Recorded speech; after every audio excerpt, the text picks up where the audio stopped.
We're doing the double bacon cheese smash burgers. Pretty easy recipe. This isn't anything too complicated, guys. This is how I do my burgers, how I've kind of always did them. So we're starting with about 4 pounds of ground beef. I'm using 90-10. We're hitting it with the SPGP, of course. That's our great starter. Then we're going in with the Dano's Primo seasoning. We do a little bit of ketchup, a little bit of mustard. Then we got to hit it with the Wash Your Sister sauce in there. We're going to crack an egg in there, and then we're going to debling and get in there, mix it up. Make sure all the ingredients are incorporated. I don't add breadcrumbs anymore. I just feel like if your meat is ice cold the way it should be, you don't need breadcrumbs. I form them into the ball, make them however big you want, and then we're going to put those in the refrigerator to make sure they stay cold. And then we're out here to the grill, looking forward to when it doesn't get dark at 5 o'clock so I don't have to have all these lights on. But we're going to get started with our bacon. We got a 1/2 pound of thick cut bacon there. Sometimes I cut it down the middle like that just so I can use the bacon for something else, which I'm going to have in a future video. I did some breakfast burritos. So I know what you're thinking. The bacon looks a little small, and it is, but they actually end up fitting really nicely on the burger. So I kind of like the way it turns out.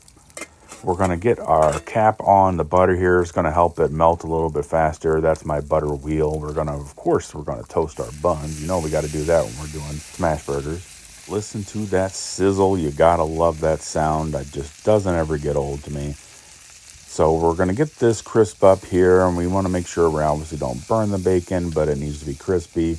I do have a press that I can put on that bacon to stop it from curling, but sometimes I find that if I forget about it, it ends up getting a little too crispy or I burn it. So I just kind of push them back and just wait till they kind of get done. And then I set them to the side.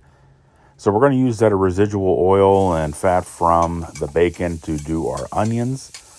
And of course, we got to have grilled onions, guys. I don't care for raw onions. I don't care for sliced tomato. So I don't put pickles in my burger. I'm just natural flavor kind of guy, a little bit of condiments, and that's it. So it looks like our butter is pretty much melted here. We're going to get this going. The Blackstone butter wheel, I use this quite a bit. It actually works pretty good as long as you melt your butter all the way, not like quite how I did. But we're going to get this on the grill. I do have the grill a little too high. I didn't burn them, but they were close. So the first one came off a little darker than what I'd like them to be, but not too bad. And then by the time I got the temperature right here, they ended up looking pretty good. As you can see here, nice toasted bun all the way through. Gotta love that. So we're going to set those aside after we get them done. And we're going to make sure my grilled onions are good to go here. I like them soft, pretty much caramelized, pretty dark, the way I like the grilled onions. So we're going to get them off. I did season them with salt, pepper, garlic powder, of course. So now we got our grill ready to cleaned up. And for the burgers, I always put them down and I let them sit for just a little bit here.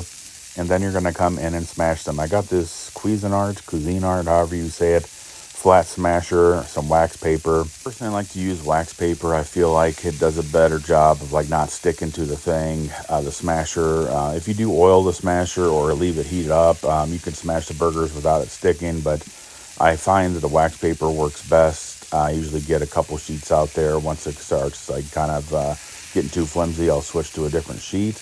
But you want to smash these for 10 to 15 seconds. And once you get that all done, I hit it with the Famous Dave's steak and burger seasoning. Guys, I've been using this seasoning for a very long time. And I always season the tops and bottoms of these after they flip, obviously. But we're going to get them all seasoned up. And we're going to get ready to flip them. Once you can see the juices and the blood kind of coming to the top there.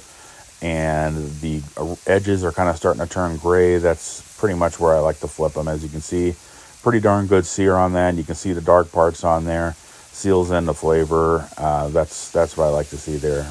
Again, we're using 90-10 ground beef here, so not a ton of fat in these burgers, but that's okay. It's a little bit leaner meat, and they still end up being nice and juicy. We're going to season the other side of the burgers, and then we're going in with the cheese. I like using the deli sliced kind of American cheese. I feel like it's just a little bit bigger, covers everything, and melts pretty good. But pretty much when that cheese starts to melt, guys, I pull them because it's not going to cook very long on the other side. You don't want to overcook these. It does not take very long, and they are good to go. Give the grill a good scrape as soon as we're done here to get that stuff off the grill. I don't want to leave it sit on there too long. We're going to get inside and get this plated up the way I like it. There's my toasted, nearly burnt bun.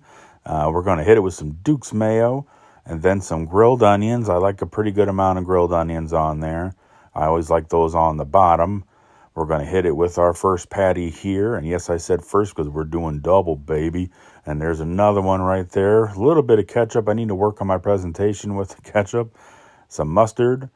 And if I had lettuce or shredded lettuce, I'd put that on there. But I didn't have any. So we're going in with our perfectly sliced pieces of bacon. And let's see how this looks. Nice. Look at that.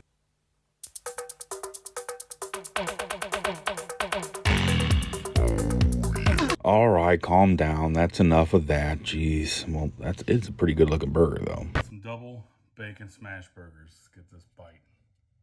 Always hits.